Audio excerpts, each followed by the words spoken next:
Você já viu alguém ter vergonha de ser grande, de ser rico, de ser bom em alguma coisa? O homem não tem vergonha daquilo que é aparentemente bom aos olhos dos outros. O homem tem vergonha da fraqueza, daquilo que inclusive também não está em moda, é diferente dos demais. O homem tem vergonha da pobreza, dificilmente vai ter da riqueza.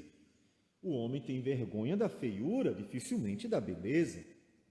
O homem tem vergonha da ignorância, dificilmente da erudição. O homem tem vergonha da pequenez, dificilmente da grandeza.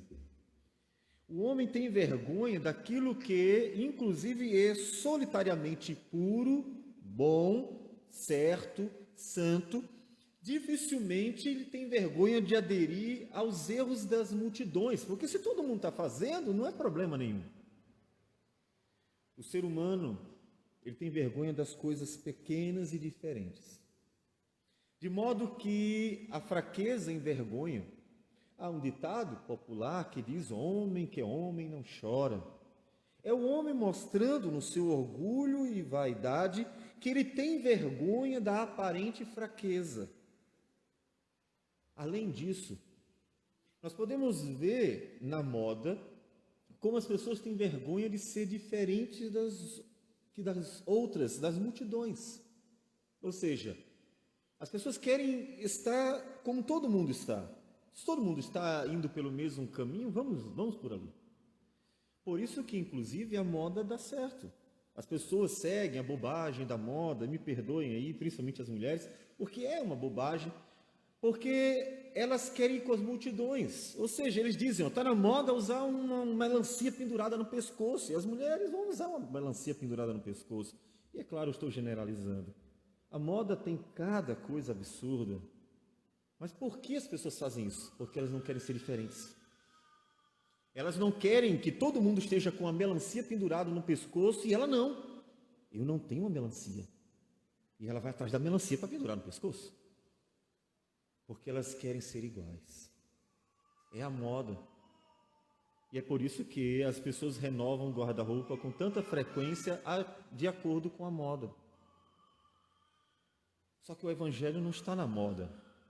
Não. O evangelho definitivamente não está na moda. Ele não agrada a ninguém. O evangelho, ao contrário da sociedade que quer grandeza, riqueza, poder, principalmente numa geração que deveria ser denominada, talvez façam isso os historiadores do futuro, de geração popstar. Uma geração de youtubers, pessoas e mais pessoas famosas. Se tínhamos antes algum punhado de famosos no mundo, hoje temos milhões deles. São os popstars. Mas o evangelho, ele fala de humilhação. O evangelho, ele fala de sofrimento. O evangelho fala de cruz. O evangelho não fala de glória aparente. O evangelho fala de morte para o pecado. Numa sociedade, ou para uma sociedade que busca a glória, a fama, a riqueza e o sucesso. Por isso o evangelho não está na moda, e não tem como estar na moda.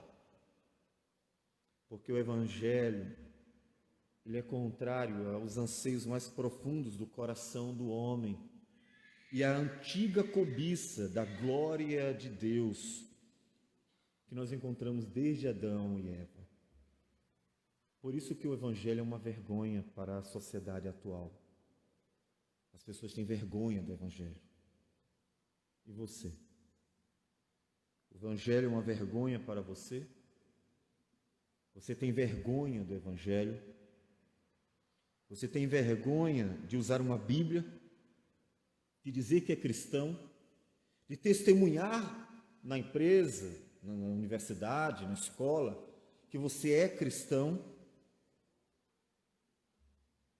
Nós vamos ler hoje Romanos capítulo 1, versículo a partir do 13. Mas vamos focar, esse é o nosso foco para a exposição, apenas no versículo 16 e 17. Romanos capítulo 1, vamos ler a partir do 13, mas o nosso foco são os versículos 16 e 17.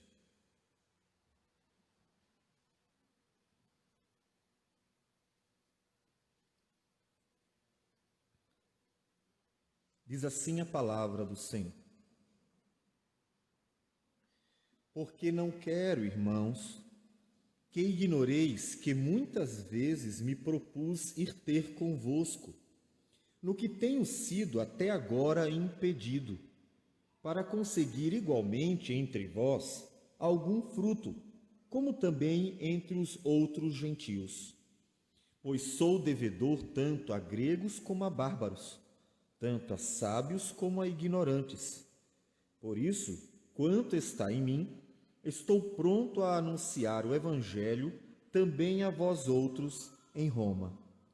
Pois não me envergonho do Evangelho, porque é o poder de Deus para a salvação de todo aquele que crê, primeiro do judeu e também do grego, visto que a justiça de Deus se revela no Evangelho de fé em fé, como está escrito: o justo viverá por fé. Senhor Deus amado, para o louvor da tua glória, fala conosco. Que a tua palavra seja exposta com fidelidade e excelência, que corações estejam quebrantados, para que essa semente, a boa semente, realmente venha a produzir frutos, Senhor, em cada um. Que o Senhor, Deus, então opere em todos nós, para que todos nós sejamos abençoados por tua santa palavra e conduzidos a Cristo Jesus, o teu Filho, a fim de que o Senhor, nele, seja glorificado, por meio também do agir do Espírito do Senhor em nossas vidas. Fala, Deus, fala conosco, nós pedimos, para que cresçamos em Cristo e vivamos para Ele cada detalhe das nossas vidas. Receba a nossa oração, Senhor, e abençoe-nos assim, em nome do Senhor Jesus. Amém, Senhor. Amém. Não me envergonho do Evangelho. Eu não sei se você tem tido vergonha, se você não quer ser descoberto no trabalho, na escola, na universidade, como cristão, porque talvez lá as pessoas façam chacota com os cristãos. Há muito tempo atrás, no ano que eu me converti, aos 17 anos, 18 anos, esse período inicial da caminhada, aceitei o encargo de presidir um grupo de jovens da antiga Escola Técnica da Paraíba, onde nós estudamos o ensino médio. Hoje é o IF, aqui também tem. E nessa presidência do grupo de jovens local, chamado de JOTEC, consideramos que seria interessante catalogar todos os cristãos para começar a trabalhar com eles e investir na evangelização naquela escola, uma entidade bem grande, muitos alunos. Começamos de sala em sala a tentar descobrir quem eram os cristãos. E tinha alguns cristãos 007 que realmente faziam muito bem o trabalho de espiões, porque não dava para descobrir. Alguns, depois que nós descobríamos, ele é cristão? Tem certeza disso? Porque no dia a dia, na convivência, de fato, era impossível perceber qualquer sinal de cristianismo naquele jovem, naquela jovem. Vergonha do Evangelho. Vergonha de Cristo Jesus, porque o Evangelho é de Cristo Jesus. Paulo diz que não tem vergonha do Evangelho do Senhor Jesus. Ele não tem vergonha do Senhor Jesus. Mas de onde vem a palavra Evangelho? Pesquisando na Bíblia, você vai encontrar que a primeira vez em que aparece a palavra Evangelho, e uma única vez no Antigo Testamento, é em 2 Samuel, capítulo 4, E eu vou ler o texto de 8 a 11. No versículo 10 aparece o termo evangelho. É a primeira vez que aparece na Bíblia e é a única que aparece no Antigo Testamento. Não há outra citação do evangelho no Antigo Testamento. Diz assim: trouxeram a cabeça de Isbosete ao rei Davi a Hebrom e lhe disseram: eis aqui a cabeça de Isbosete, filho de Saul, teu inimigo, que procurava tirar-te a vida. Assim o Senhor vingou hoje ao rei, meu senhor, de Saul e da sua descendência. Porém, Davi, respondendo a Recabe e a Baaná, seu irmão, filhos de Rimom, o Berotita, disse-lhes: tão certo como vive o Senhor, que remiu a minha alma de toda a angústia, se eu logo lancei mão daquele que me trouxe notícia, dizendo: eis aqui Saul é morto. Eis que Saul é morto, parecendo-lhe, porém, aos seus olhos, que era como quem trazia boas novas. A palavra grega é evangelho, na Septuaginta, obviamente. E como recompensa o matei em Ziglac, muito mais os perversos que mataram a um homem justo em sua casa, no seu leito. Agora, pois, não requereria eu o seu sangue de vossas mãos e não vos exterminaria da terra? A palavra evangelho aparece pela primeira vez na Bíblia nesse versículo 10. Um homem chega para Davi trazendo notícias da morte de Saul e diz o texto que parecia aos olhos deles como uma boa nova. Parecia como palavra evangelho. Aquela notícia da morte de Saul, todavia, não foi considerada por Davi como uma verdadeira boa nova. E é interessante aqui, fazemos um certo paralelo entre esse texto e o evangelho de Cristo Jesus, porque enquanto Davi não considerou a morte de Saul como uma boa nova ou um evangelho, a morte de Cristo é considerada, chamada de evangelho. A morte de Saul foi tratada por Davi como não evangelho, mas a morte de Cristo é tratada pela palavra de Deus como evangelho. Ele é o evangelho. Porque a morte de Saul não trouxe justiça para ninguém. Era apenas uma consequência do pecado. O pecado que traz a morte. Mas a morte de Cristo trouxe justiça aos pecadores. Pois o justo morreu pelos injustos para a salvação deles. Como nos diz o apóstolo Pedro, no capítulo 3, de sua primeira carta, versículo de número 18. Pois também Cristo morreu uma única vez pelos pecados, o justo pelos injustos, para conduzir-nos a Deus, morto sim na carne, mas vivificado no Espírito. Depois disso, a palavra evangelho, o termo grego, vai aparecer apenas no Novo Testamento. E o interessante é que o anunciador do evangelho, o primeiro anunciador, não são os apóstolos. Não é outro senão Jesus Cristo. Sim, depois do Antigo Testamento, a primeira vez em que vai aparecer no Novo Testamento a palavra evangelho é exatamente na boca de Jesus Cristo. Mateus, capítulo 4, versículo 23, nos diz o seguinte: percorria Jesus toda a Galileia, ensinando nas sinagogas, pregando o evangelho do reino, as boas novas do reino, e curando toda sorte de doenças e enfermidades entre o povo. Capítulo 9, versículo 35, também nos diz: e percorria Jesus todas as cidades e povoados, ensinando nas sinagogas, pregando o evangelho do reino e curando toda sorte de doenças e enfermidades. Jesus é o primeiro a pregar o evangelho do reino. é o primeiro a trazer as boas novas. O Cordeiro de Deus é também o anunciador deste evangelho.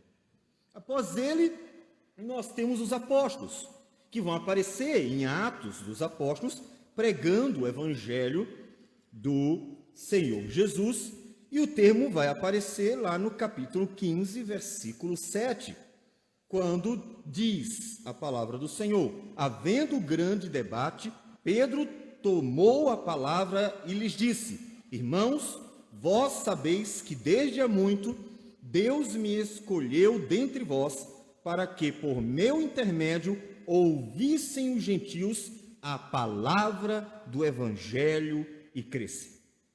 Os apóstolos foram escolhidos para continuar a pregar o evangelho.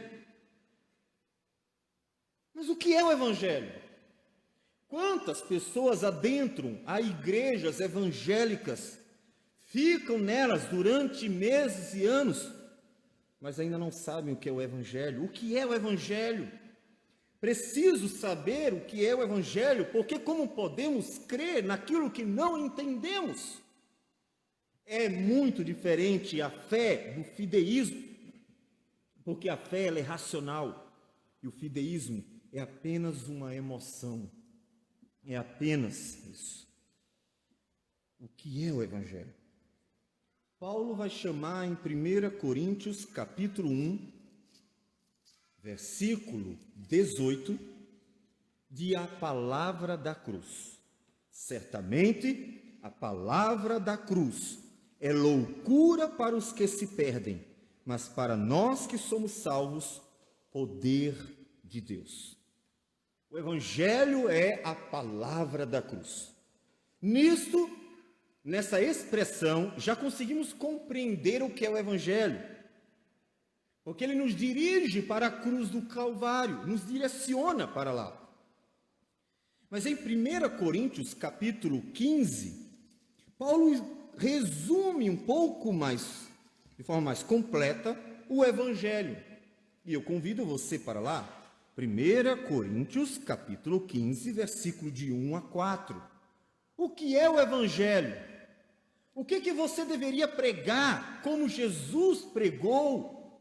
O que você deveria pregar como os apóstolos pregaram? É fato que quando Jesus estava anunciando o evangelho do reino, ainda não mencionava com clareza os detalhes que hoje nós compreendemos, mas falou para os apóstolos diversas vezes sobre sua morte e ressurreição. Eles não entenderam, mas ele falou. Em 1 Coríntios 15 diz assim Paulo: irmãos, venho lembrar-vos o evangelho que vos anunciei. Observe que o apóstolo Paulo, que pregava de cidade em cidade, usando as sinagogas, usando os ambientes propícios para a pregação, ele anunciou o evangelho e ele agora vai dizer o resumo desse evangelho, o qual recebestes e no qual ainda perseverais. Por ele também sois salvos, se retiverdes a palavra tal como vou-la preguei. Ou seja, deturpar o evangelho é também deturpar o caminho da salvação. Não é simplesmente, ele já está numa igreja, ele já se chama de cristão, está tudo muito bom, muito bem. Não! Não é qualquer um que se autodenomina de cristão que ele é cristão. O evangelho precisa ser preservado, puro. Paulo diz isso aqui, diz isso em Gálatas. E a deturpação do evangelho, como muitos hereges de nossos dias estão fazendo, significa também a deturpação da salvação. Não há salvação se não há evangelho. Se o evangelho não é puro, a salvação também não é concedida. A menos que tenhais crido em vão. Antes de tudo, vos entreguei o que também recebi, que Cristo morreu pelos nossos pecados, segundo a Escritura. O evangelho é a morte de Jesus Cristo, segundo a Escritura. E que foi sepultado e ressuscitou ao terceiro dia, segundo a Escritura. Portanto, observe que Paulo resume objetivamente, de fato, em duas palavras: o evangelho é morte e ressurreição. As duas palavras-chave são morte e ressurreição. Isso é o Evangelho. E é esse Evangelho que fala da morte e da ressurreição, que é uma vergonha para o mundo, que é fraqueza para quem busca poder e é loucura para quem busca sabedoria. É esse o Evangelho que incomoda. Mas é também esse Evangelho, e eu gostaria de ainda mencionar, que trará as implicações que Paulo, nesse mesmo capítulo 15 de 1 Coríntios, versículos agora de 50 a 58, mas não vamos ler, diz que por meio deste Evangelho seremos transformados, de tal modo que nosso corpo será revestido da incorruptibilidade e da imortalidade. A morte será tragada e então viveremos para sempre com o Senhor, para o louvor da glória dele. É esse Evangelho que traz as implicações dos versículos 50 a 58. E é por isso que Paulo termina esses versículos dizendo, versículo 58, portanto, meus amados irmãos, sede firmes, inabaláveis e sempre abundantes na obra do Senhor, sabendo que no Senhor o vosso trabalho não é vão. O Evangelho tem verdadeiras implicações. Nós recebemos da parte de Deus 4 testemunhas do Evangelho de Cristo. Vocês conhecem Mateus, Marcos, Lucas e João. 4 testemunhas do Evangelho de Cristo, que falam detalhadamente tudo aquilo que nós precisamos crer, do nascimento de Jesus Cristo à sua ascensão, tendo passado pelo sofrimento, morte e ressurreição. Isso é o Evangelho. O Evangelho não é adentrar pessoas a um lugar e dizer que aqui é um lugar bom. Já vi mães dizerem sobre os seus filhos, eu gosto que meu filho vá para a igreja, porque é melhor do que estar nas drogas, não é, pastor? A igreja é só isso, é uma comunidade terapêutica. Significa que a igreja está livrando pessoas do pior. Não, a igreja não é isso. A igreja foi reduzida a uma clínica, e a igreja não é uma clínica. A igreja é muito mais do que isso, é o povo de Deus, que não apenas está sendo livrado do mal, mas está subindo aos céus. O Evangelho é muito mais do que tirar as pessoas da mais profunda sarjeta. O Evangelho é conduzi-las para Deus. Nós não apenas saímos da miséria, mas fomos conduzidos para Deus. E o Evangelho está aqui. Estes 4 livros são o Evangelho completo, para você anunciar às pessoas, para você pregar, e por meio da fé nesse Evangelho que as pessoas devem adentrar a igreja de Jesus. E observe que nesses evangelhos, Cristo é uma vergonha. Ele é uma vergonha para todos os líderes e doutores de sua geração. Ele confronta todos eles, quer doutores ignorantes ou mestres da lei, como o próprio Nicodemos, que conversa com Jesus e não conseguia entender a palavra de Cristo, ou quer os fariseus, que quando viam Jesus andando com prostitutas e publicanos, ficavam escandalizados. Jesus era uma vergonha para eles. Era uma vergonha por não aderir aos ensinos de suas tradições, e era uma vergonha por estar andando com pessoas que eram consideradas marginalizadas, miseráveis, indignas de irem a Deus e terem a salvação de Deus. Cristo é uma vergonha nos evangelhos. E Paulo diz, não me envergonho do evangelho. Porque esse evangelho, em que Cristo era uma vergonha para os líderes religiosos da época, esse é o evangelho, Paulo nos diz em Romanos 1, 16 e 17, é o poder de Deus e a justiça de Deus. O Evangelho é o poder de Deus e a justiça de Deus.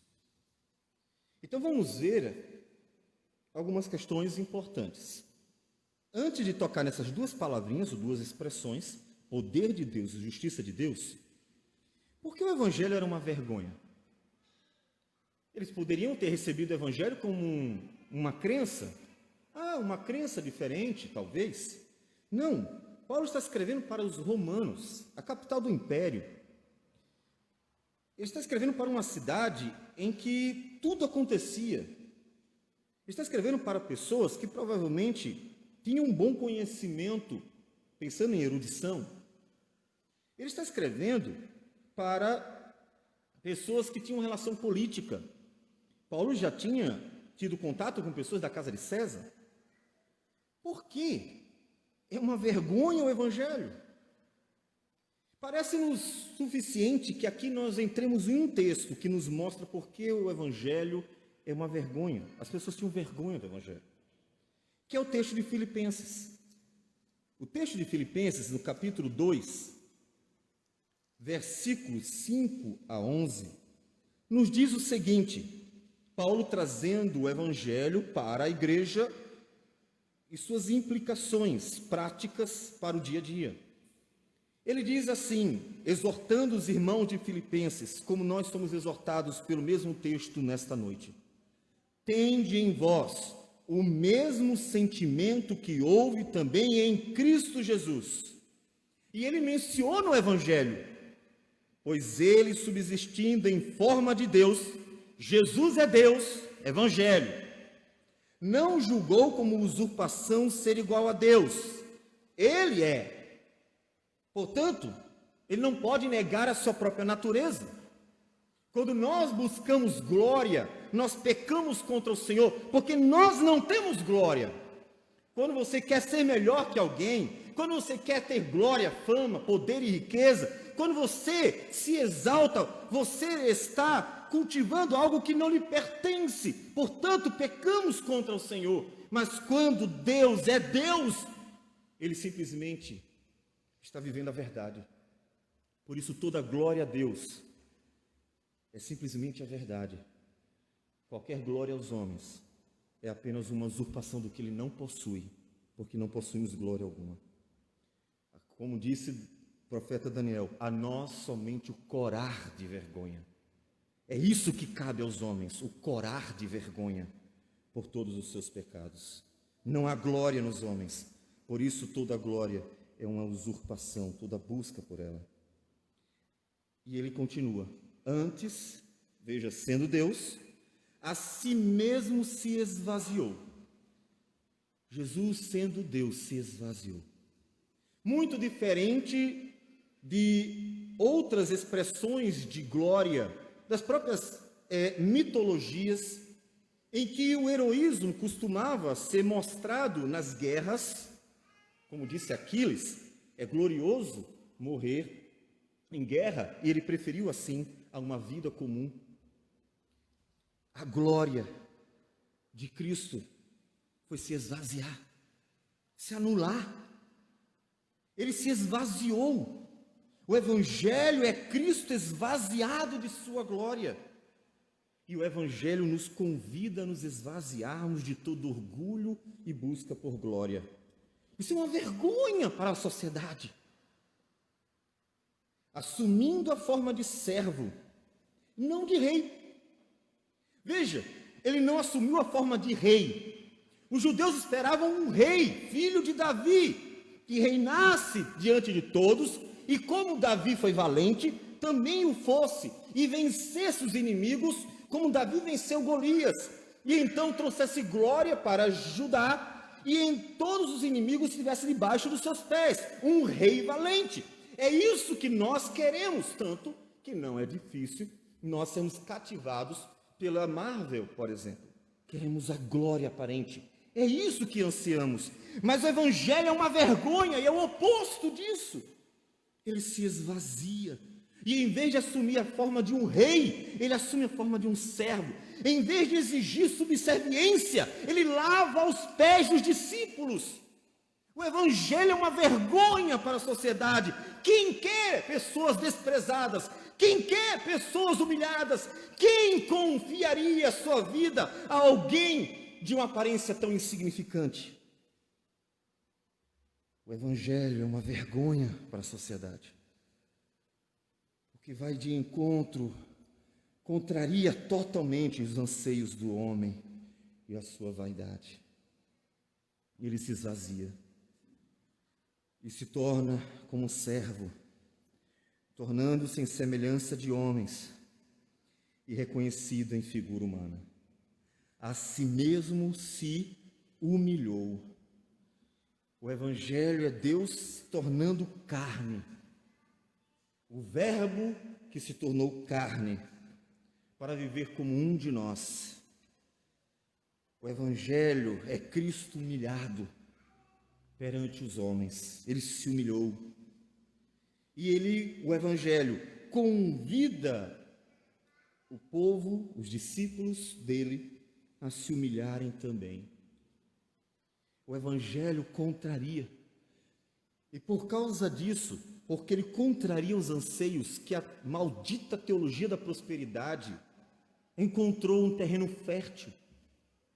Porque ela deu ao homem aquilo que ele quer glória, ele quer poder, ele quer riqueza, ele quer. O Evangelho diz o contrário, o Evangelho diz, se esvazie.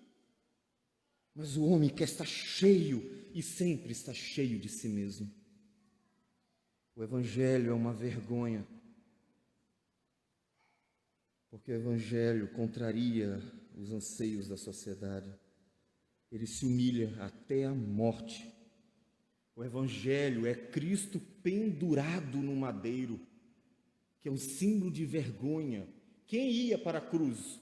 Iam os marginalizados, deploráveis, os assassinos, os ladrões, os malditos pecadores que cometeram crimes. Então ele está numa cruz sendo exposto à vergonha como um criminoso que fez alguma coisa muito errada e merece a morte vergonhosa, uma morte exposta para todo mundo, para servir de exemplo. Quem cometer crimes vai passar por isso. Esse é o destino dos criminosos. Ele assume a vergonha, ele assume o pecado. Esse é o Evangelho, é Cristo pendurado no madeiro, morto numa cruz. E o Evangelho nos convida a morrer para o mundo, para as paixões, como o próprio Senhor Jesus disse em Mateus 16, 24. Então disse Jesus a seus discípulos: se alguém quer vir após mim, a si mesmo se negue, como ele, tome a sua cruz, como ele, e siga-me. Quem quer ser discípulo de Jesus, não apenas deve crer no Evangelho de Jesus, mas deve seguir o Evangelho de Jesus. Esse Evangelho é uma vergonha para a sociedade. Por isso, quando Paulo diz, não me envergonho do Evangelho, ele está sendo entendido. Ah, Paulo, a gente não tem vergonha do Evangelho. Opa, peraí. Sabe muito bem que a sociedade, ao ouvir o Evangelho, ridiculariza. Como um homem humilhado e envergonhado, morto como um criminoso, pode ser o meu Salvador?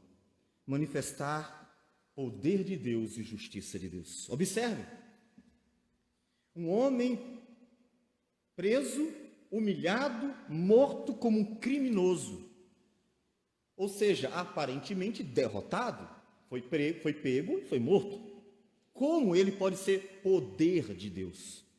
Poder está na glória, está na vitória, está no triunfo, não em alguém morto. Como um homem preso como um criminoso, humilhado e envergonhado, pode ser a justiça de Deus, se foi condenado pelos pecadores como um criminoso? Como? É escândalo. Por isso, 1 Coríntios capítulo 1, versículo 22 e 23, Paulo nos diz ainda, porque tanto os judeus pedem sinais, poder, sinais são poder, milagres, sinais são manifestações sobrenaturais de Deus, que Deus manifestou no Antigo Testamento, e eles esperam esses sinais para confirmar a ação, a presença de Deus. Como os gregos buscam sabedoria, conhecimento, a filosofia e tudo aquilo que nós já conhecemos de estudos extras, né? Já ouvimos tanto falar nisso, porque a nossa sociedade, ela é uma sociedade que foi helenizada. O Ocidente, ele é basicamente greco-romano. Eles procuram isso, mas nós pregamos a Cristo crucificado. Isso é vergonha. Onde está o poder de Deus? Numa cruz. Onde está a sabedoria? Num criminoso que está morrendo perante todos. Escândalo para os judeus, loucura para os gentios. Escândalo para os judeus, loucura para os gentios, porque os judeus pedem sinais e os gregos sabedoria. E Paulo em Romanos vai dizer: eu não me envergonho desse evangelho que é escândalo para os judeus e é loucura para os gentios. É um absurdo considerar que um homem morto numa cruz é a minha redenção, é o poder e a justiça de Deus. E Paulo diz: é exatamente isso. Aquilo que era vergonha para os homens, Paulo diz, é o poder de Deus para a nossa salvação. É o poder de Deus e a justiça de Deus. Mas vamos então focar nesses dois termos agora. Esse evangelho que contraria os anseios, as expectativas, as ideologias, ele é o poder de Deus. A primeira manifestação do poder de Deus, ou melhor, a primeira expressão de que Deus manifestaria poder redentor, vocês conhecem Gênesis 3,15. Porém, inimizade entre ti e a mulher, entre a tua descendência e o seu descendente. Este te ferirá a cabeça e tu lhe ferirás o calcanhar. Veja que havia uma guerra aqui, uma inimizade entre descendências, e um vai pisar na cabeça, o outro vai ferir o calcanhar. Uma briga, uma guerra. Significa que alguém manifestará poder, vitória sobre o outro, porque numa guerra se espera que alguém saia vitorioso. O Evangelho é o poder de Deus. Vários termos na Bíblia falam de Deus como o Senhor poderoso, ou Senhor dos exércitos. Vamos ver alguns versículos que falam do poder de Deus, exatamente o mesmo termo que Paulo vai usar ali em Romanos 1:16. Por exemplo, Êxodo capítulo 7, versículo 4 diz assim: Faraó não vos ouvirá. Deus está advertindo. E eu porei a mão sobre o Egito, e farei sair as minhas hostes, o meu povo, os filhos de Israel, da terra do Egito, com grandes manifestações de julgamento. Deus manifestaria o seu poder sobre o inimigo, sobre o adversário. Josué 4:24, para que todos os povos da terra conheçam que a mão do Senhor é forte, poderosa, a fim de que temais ao Senhor vosso Deus todos os dias.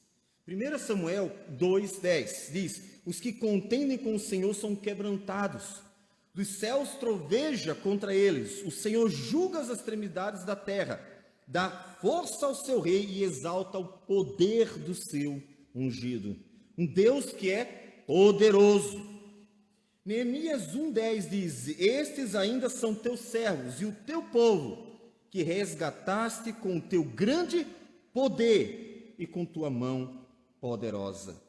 Salmo 21, versículo 13 diz: exalta-te, Senhor, na tua força, nós cantaremos e louvaremos o teu poder.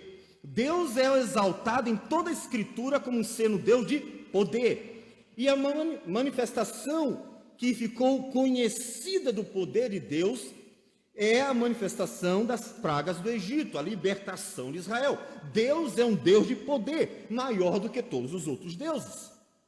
Mas ainda continua o Salmo 46, versículo 1. Deus é o nosso refúgio e fortaleza, socorro bem presente nas tribulações. A fortaleza é o poder de Deus, ele é o nosso poder. Salmo 54, 1. Ó Deus, salva-me pelo teu nome e faze-me justiça pelo teu poder. Deus é um Deus de poder. Salmo 59, 16. Eu, porém, cantarei a tua força, pela manhã louvarei com alegria a tua misericórdia, pois me tem sido alto refúgio e proteção no dia da minha angústia. Salmo 663, dize a Deus, que tremendos são os teus feitos, pela grandeza do teu poder se mostram submissos os teus inimigos. E o Salmo 89, versículo 8 e 10, ó Senhor, Deus dos exércitos. A expressão Deus dos exércitos, na Septuaginta, é Deus dos poderes.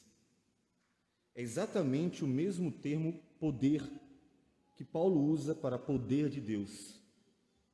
E essa expressão Deus dos exércitos vai aparecer inúmeras vezes no Antigo Testamento. Deus dos poderes. Ele é um Deus de poder. O exército é aquele que tem força, tem poder, e Deus é o Senhor dos exércitos. Veja que Deus é o general que é rei, é o rei que milita, é o rei que guerreia, é o rei que vence as batalhas do seu povo. Ele é um rei poderoso. Em todo o Antigo Testamento, nós vamos encontrar, desde que há uma batalha entre Deus e os deuses pagãos, entre o povo de Israel e os povos pagãos, nós encontramos Deus como um Senhor dos exércitos, um Deus forte e valente, um rei que guerreia como um general, porque o rei, ele costuma ser então o mais alto posto dos exércitos de uma nação. Ele vai à frente do exército para guerrear as batalhas de seu povo e vencer. E Deus mesmo diz, eu sou o Senhor dos exércitos. É o Deus dos poderes, é o Deus de poder. Só que aqui, o poder de Deus se manifesta no Evangelho. De fato, poderíamos dizer que não é nem por força, nem por violência. Porque o Evangelho é que é o poder de Deus. Aquilo que em Gênesis 3,15, Deus prometeu fazer, vencendo o inimigo, derrotando a serpente, Ele o fez. Não com exércitos, não com armas, não dessa forma, mas fez por meio do Evangelho. O Evangelho, que é uma vergonha para a sociedade, do qual as pessoas riem, é o poder de Deus, é o Evangelho.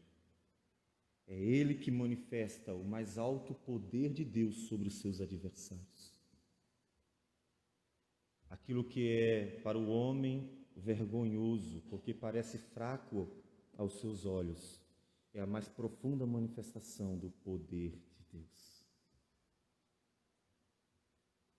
Jeremias capítulo 11, versículo 20, nos diz, mas, ó Senhor dos exércitos, Deus dos poderes, justo juiz, que provas o mais íntimo do coração, veja eu a tua vingança sobre eles, pois a ti revelei a minha causa. Em Jeremias, Deus é o poderoso e é o juiz, exatamente as duas expressões de Paulo. Ele é o justo juiz e é o poderoso Deus. Isso tem implicações para nossas vidas. Nós que queremos, como seres humanos pecadores, glória aparente, e vemos no Evangelho a manifestação do poder de Deus, somos exortados a olhar com o coração Usando as palavras do Pequeno Príncipe ou da raposinha deste livro, o essencial é invisível aos olhos. O poder de Deus não se manifesta na força aparente de homens. E Deus mostrou isso o tempo inteiro, para indicar com que tipo de forma, com que forma Deus venceria o inimigo. Davi, por exemplo.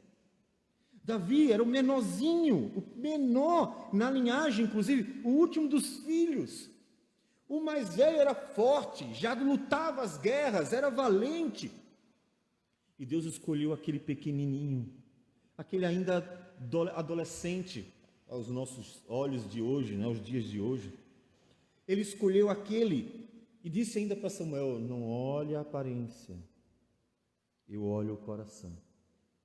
E muitos foram os personagens que Deus escolheu no Antigo Testamento e que eram insignificantes, e que Deus propositadamente escolheu os menores, não os grandes, os pequeninos, não os grandes, para mostrar o seu poder,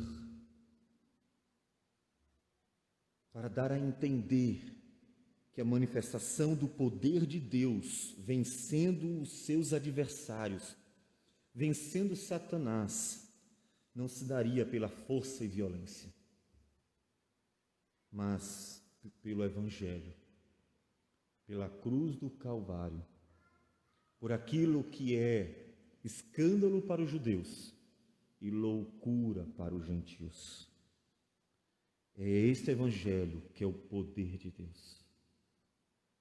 Então, não tenha vergonha do Evangelho. E nem busque glória. Quantas pessoas estão indo atrás de famosos? Quantas pessoas estão indo atrás de coisas grandes aparentemente? Quantas pessoas não querem glória? E ignoram, como cristãos, ignoram a essência do Evangelho, que é Cristo Jesus morto numa cruz e ressurreto. Não há glória aparente, mas vergonha. Mas é este o poder de Deus para a salvação. Isso exige de você plena confiança, confie. Mas só isso? É assim que Deus manifesta o poder? Mas eu queria um milagre, eu queria que Jesus viesse agora e curasse um monte de gente, fizesse um monte de milagres. Eu queria alguém que fizesse coisas extraordinárias, talvez um pós-doutor, talvez alguém famoso, alguém que fizesse grandes coisas. Eu quero as maiores igrejas, eu quero os maiores isso, aquilo. As pessoas querem grandeza, mas o Evangelho aponta para um homem humilhado numa cruz e chama isso de o poder de Deus. Olhe para a cruz, a palavra da cruz, como disse Paulo em Coríntios 1,18, como nós já mencionamos. Ela é o poder de Deus para a nossa salvação. A vitória sobre a serpente, sobre Satanás, não se deu pela força, nem pelas armas de um homem, mas pela morte dele numa cruz. Este é o Evangelho. Este é o poder de Deus. Mas Paulo também chama de justiça de Deus. A melhor imagem para essa justiça de Deus, entendo eu, é a imagem que nos é apresentada por Zacarias, capítulo 3. Deus revela um tribunal mesmo. Os elementos do tribunal estão aqui. Diz assim o texto: Deus me mostrou o sumo sacerdote Josué, o qual estava diante do anjo do Senhor, e Satanás estava à mão direita dele, para se lhe opor. Observe que temos o réu, que é o sumo sacerdote Josué. Nós temos o advogado de defesa, que é o anjo do Senhor, um advogado de acusação. Veja, o Satanás estava lá para se opor a ele, para dizer: ele é um criminoso, ele tem que morrer. Satanás está se opondo, e esse, inclusive, é o sentido da palavra Satã, que é o acusador, o opositor, e temos o juiz. Não aparece o termo Deus é o juiz, mas está óbvio, porque em toda a Escritura Deus é o juiz de toda a terra. Mas o Senhor disse a Satanás: o Senhor te repreenda, ó Satanás. Sim, o Senhor que escolheu a Jerusalém te repreenda. Por quê? Pelas acusações e tentativas de destruir o povo de Deus. Com o quê? Com a palavra. Aqui não é uma guerra. Você está encontrando em algum momento aqui uma guerra? Não tem guerra aqui. Não temos dois exércitos. Não temos dois reinos. Aqui não é uma guerra. Esse não é o cenário. Definitivamente não é. O cenário é um tribunal. E Satanás quer destruir o povo de Deus pela palavra. Ele quer a vitória sobre o povo de Deus juridicamente. E por isso está lá no tribunal de Deus para se opor ao sumo sacerdote, que representa todo o povo de Deus. É, afinal das contas, o homem que mediava entre Deus e o povo dele. Ora, Josué, trajado de vestes sujas, um pecador sujo, estava diante do anjo. Tomou este a palavra e disse aos que estavam diante dele: tirai-lhe as vestes sujas. A Josué disse: eis que tenho feito que passe de ti a tua iniquidade, e te vestirei de finos trajes. Eu remi você. Eu fiz com que você fosse limpo, justificado. Um tribunal. O Evangelho é a justiça de Deus. Romanos ainda, capítulo 3, versículo 24 a 26, Paulo diz: sendo justificados gratuitamente por sua graça, mediante a redenção que há em Cristo Jesus, a quem Deus propôs no seu sangue, como propiciação mediante a fé, para manifestar a sua justiça, por ter Deus, na sua tolerância, deixado impunes os pecados anteriormente cometidos, tendo em vista a manifestação da sua justiça no tempo presente, para ele mesmo ser justo e o justificador daquele que tem fé em Jesus. O justo juiz de toda a terra não condenou os homens nos dias passados. Poderia ter lançado Adão e Eva no inferno, poderia ter lançado todos os demais no inferno, poderia ter lançado todas as pessoas que viveram no inferno, mas Deus, com muita misericórdia, simplesmente foi tolerando os pecados. Ele poderia ter condenado todos os homens, mas ele pacientemente foi mitigando, foi deixando. Vamos deixar a pena lá para frente. Não, agora não, vamos adiar. Nessas horas a justiça é muito boa quando ela é lenta, porque quem é o condenado apela para que a justiça demore mais do que o necessário. E Deus foi deixando a justiça para dias futuros.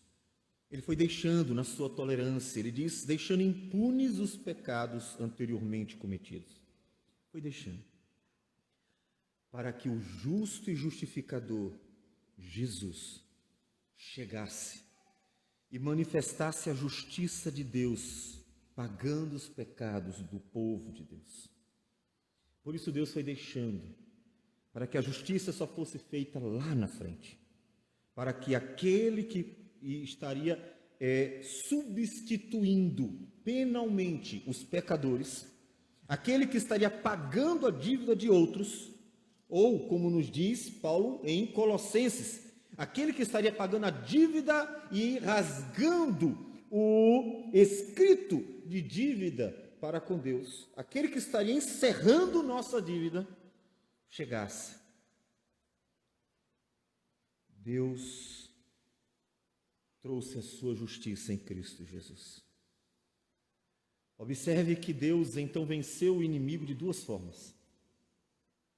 O poder de Deus, como um rei, como um general que vence a batalha, se manifestou na cruz ao vencer a serpente pois Cristo pisou a cabeça da serpente, como prometido em Gênesis 3,15.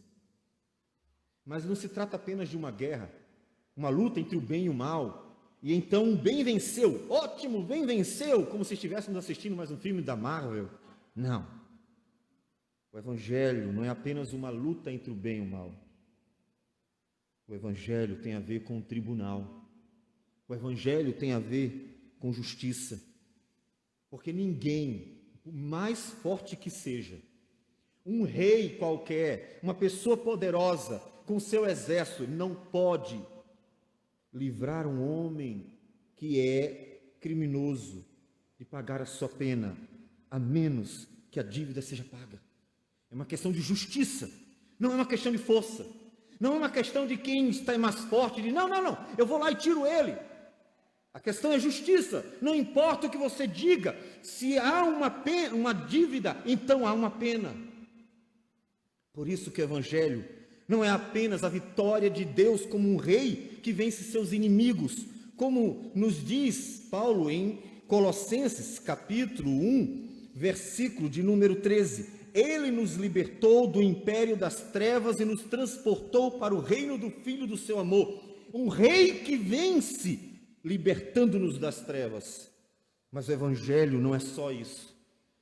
O Evangelho é uma questão legal, de lei. E por isso que no Evangelho se manifestou a justiça de Deus, do justo juiz, sobre o qual Abraão, em Gênesis 18, 25, disse: longe de ti o fazeres tal coisa, matares o justo com o ímpio, como se o justo fosse igual ao ímpio. Longe de ti, não fará justiça o juiz de toda a terra? O juiz de toda a terra não fará justiça? Sim, o juiz de toda a terra fez justiça. Salmo 7, versículo 11 e 12 diz: Deus é justo juiz, portanto não há como comprá-lo, não há como negociar, não há como inventar, tapear, dar um jeitinho brasileiro tão comum. Deus que sente indignação todos os dias. Se o homem não se converter, afiará Deus a sua espada. Já armou o arco, tem-no pronto. Deus é justo juiz. E ele precisava que a sua justiça fosse satisfeita. Evangelho tem tudo a ver com o tribunal. E esse Evangelho, o Evangelho de Cristo Jesus, é a justiça de Deus perante o maior juiz de toda a criação, que é o próprio Deus. Algo que é muito comum aos romanos como linguagem. Porque ali em Roma nós tínhamos o tribunal de César, a mais alta corte. Era diante do imperador que as causas principais eram ouvidas e resolvidas. Os romanos, que gostavam muito de leis e tinham todo um complexo judiciário, sabiam muito bem o que significava a justiça. O Evangelho é a expressão mais alta da justiça de Deus. Porque por meio daquela cruz, um inocente estava assumindo voluntariamente o lugar daqueles que deveriam pagar a pena. Uma substituição justa, um homem por outro homem. Uma substituição justa, porque ele voluntariamente se ofereceu. Ele não foi à cruz a contragosto. Por isso que, quando nós temos a oração de Jesus no Getsêmani, ele afirma a dificuldade de ir à cruz. Pai, se possível, passa de mim esse cálice. Mas não poderia deixar de registrar as palavras seguintes, porque senão ele estaria indo a contragosto, como se alguém o amarrasse e obrigasse a morrer pelos outros. Não. Jesus afirma ainda: mas faça-se a tua vontade, não a minha. Em outras palavras, eu vou à cruz para fazer a tua vontade, para trazer a justiça, ou satisfazer a justiça do Senhor e justificar os pecadores. O Evangelho é Cristo se colocando no nosso lugar e por isso a cruz, se fazendo pecado em nosso lugar, se fazendo criminoso em nosso lugar, se fazendo mentiroso como você, se fazendo pecador como você, se fazendo como nós, como se tivesse cometido os nossos erros, os nossos crimes, os nossos pecados. O Evangelho é um homem que sai de um tribunal e é condenado à morte pelos seus crimes, só que aquele homem era inocente. E uma vez que ele estava apto a nos substituir, porque nunca pecou, porque nada podia acusá-lo, porque não havia uma mancha sequer nele, porque ele era completamente santo, então ele podia assumir as minhas culpas, porque não havia culpa alguma nele. E dessa forma, Deus não só mostrou o seu poder, derrotando Satanás, mas mostrou a sua justiça, satisfazendo a justiça divina, cumprindo a sua palavra, que nos disse tantos anos antes, quando em Gênesis 2, no Éden ainda, Deus falou, e o Senhor Deus lhe deu esta ordem: de toda árvore do jardim comerás livremente, mas da árvore do conhecimento do bem e do mal não comerás, porque no dia em que dela comeres, certamente morrerás. E ele morreu. Cristo Jesus morreu. Morreu um homem para satisfazer a justiça divina, pagando a pena que fora determinada antes da queda, para satisfazer a justiça divina. Por isso que a nós nos achegamos a Cristo com confiança, e não podemos nos achegar de outra forma senão por meio de Cristo a Deus. Porque se em algum momento você acha que precisa ou deve confiar nas suas obras para se achegar a Deus, você está dizendo que a justiça de Cristo é insuficiente. Que aquele que assumiu voluntariamente os nossos pecados e subiu à cruz do Calvário e foi morto como um criminoso em nosso lugar para satisfazer a justiça de Deus, foi insuficiente. Tire essa ideia do coração e da cabeça. A justiça de Deus foi completamente satisfeita. Não há mais uma pena que Deus disse lá atrás a ser pago pelos homens. Ela já foi paga na cruz do Calvário. Portanto, o justo viverá por fé.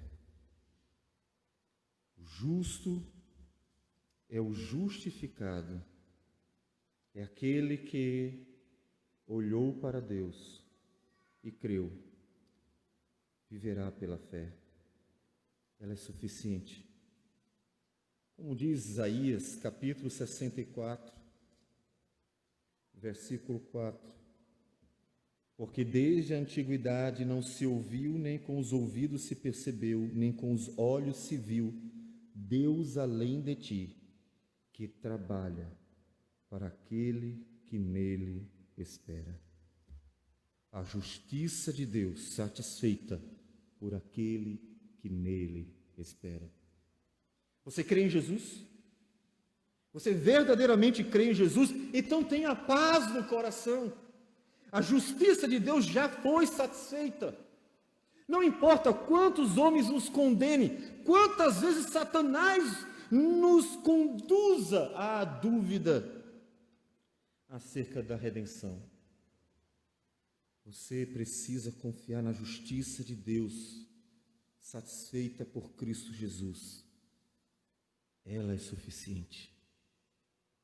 Do homem mais pecador aos nossos olhos, aquele que parece tão bonzinho, como uma criança, por exemplo, a justiça de Deus foi satisfeita, uma vez por todas.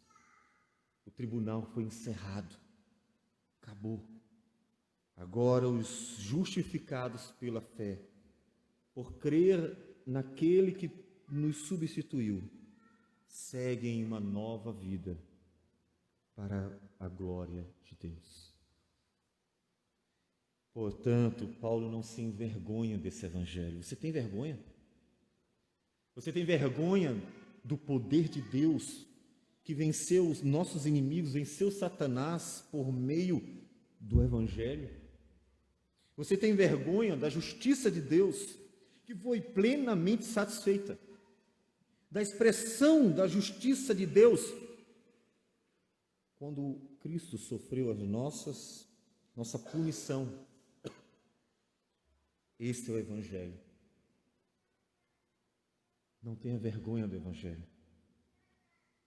De fato, aos olhos dos homens ele sempre será vergonhoso, porque os homens procuram glória aparente e procuram sabedoria que satisfaçam seus interesses.